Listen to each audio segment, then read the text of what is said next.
I want to speak on behalf of everyone here, if I could, just to thank you for a very good tour d'horizon, a very broad horizon indeed.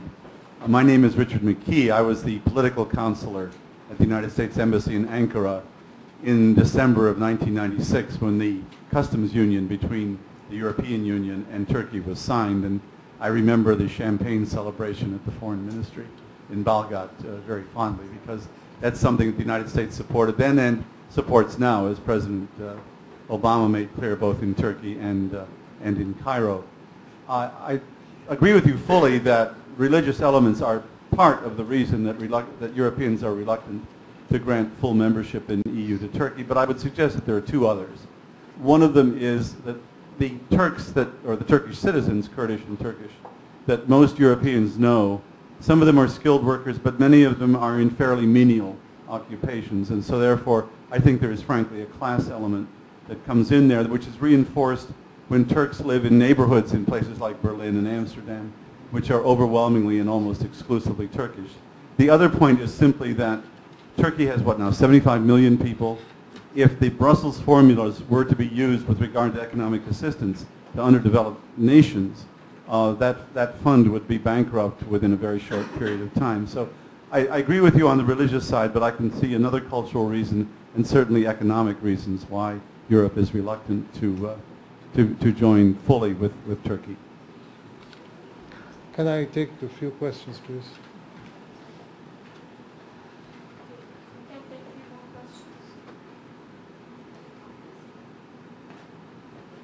There's a lady there. Okay. Thank you very much. It's Hugh Pope. I'm from the International Crisis Group. I'm here with the Transatlantic Academy for 2 months. Hugh Pope.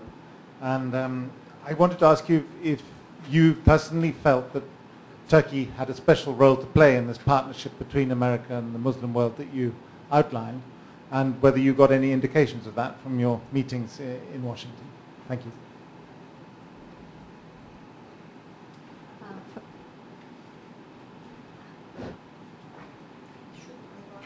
Hello. Farah Hatasi, founder and president of the Arab Information and Resource Center.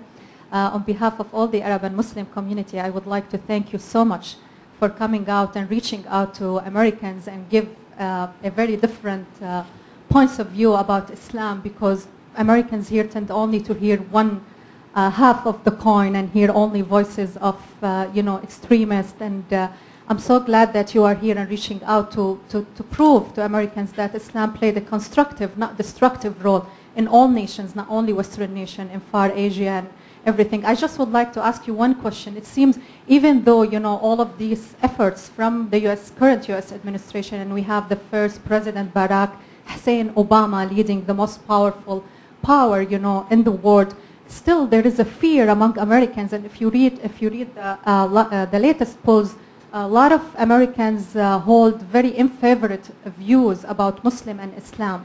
There is still the fear of Islamophobia. Unfortunately, it still exists. And it seems we are in a clash of civilization, even though everybody is trying to avoid the clash of civilization. The recent one, what we heard from Minister Ahmed Abul Ghait in the UN, I was there and I was hearing him critical about attacking Farouk Hosni not to become the Secretary General for the UNESCO because he is a Muslim. Where is the OIC in reaching out and ease that fear about Muslim and Islam, that they can play a constructive role in everything, not only from old ages, astronomy and science now. And thank you again for being here. Thank you. Last question, please.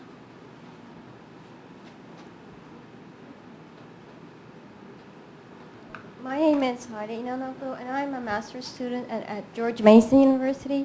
I just wanted to ask that how should we as Muslims define the other, so that we will have a constructive relationship either with Europe or with the American world?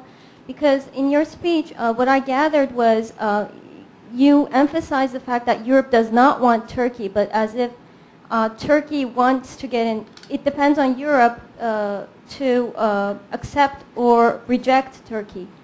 Is there a responsibility on the part of the Muslim world in terms of putting ourselves out there or doing things that we can help shape a win-win situation in conflict? Thank you.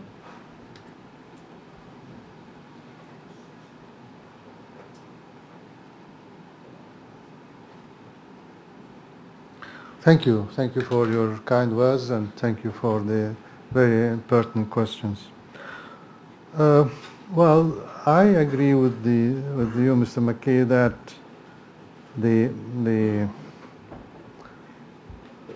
those laborers who were invited, actually.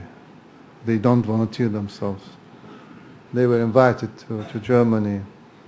Or there are Moroccans and Algerians who were invited to France to help the economies of these countries of the devastation of the Second World War. These people, they were not graduates of Galatasaray or Ankara University or Istanbul University. They were peasants.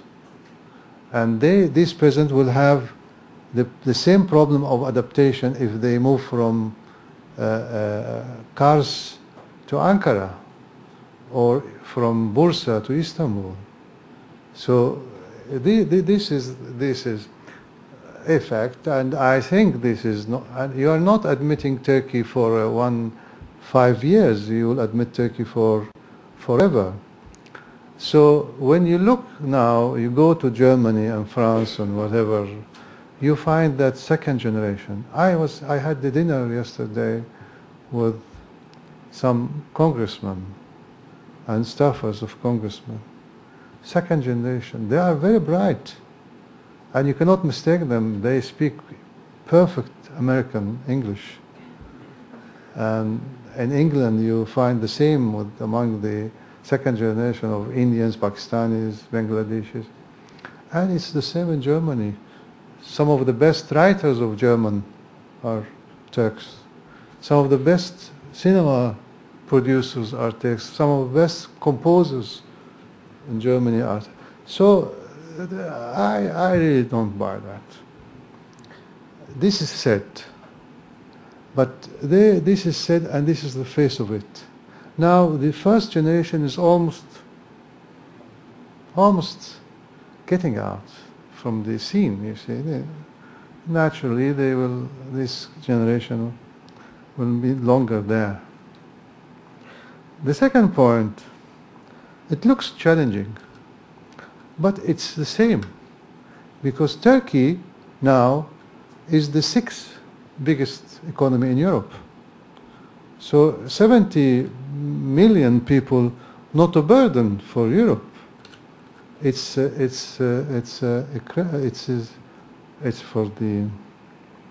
asset for. It's not credit. It's an asset for Europe. So it is a political decision. It is local political observations. When you have socialists, leftists in power, they think differently. When you have rightists and conservatives, it's different. When you have far right, it is different. When you have green people, when you have red people, it's different. So I have to tell you one thing. I'm not speaking for Turkey. I'm not a Turkish responsible official, but I'm speaking as a Turk. The Turkish people starting losing the interest in joining European Union. And I think it is to Europe to understand that if it needs Turkey or not. I would, for myself, maybe at the end of my life, I would love to see Turkey part of Europe. But if not, خلاص, finished. Now, your question, sir, about Turkey's role, special role in the relation between USA and Muslim. I think Turkey has been has very good relations with the United States of America. From even before America was heavily involved in the Muslim world affairs after the Second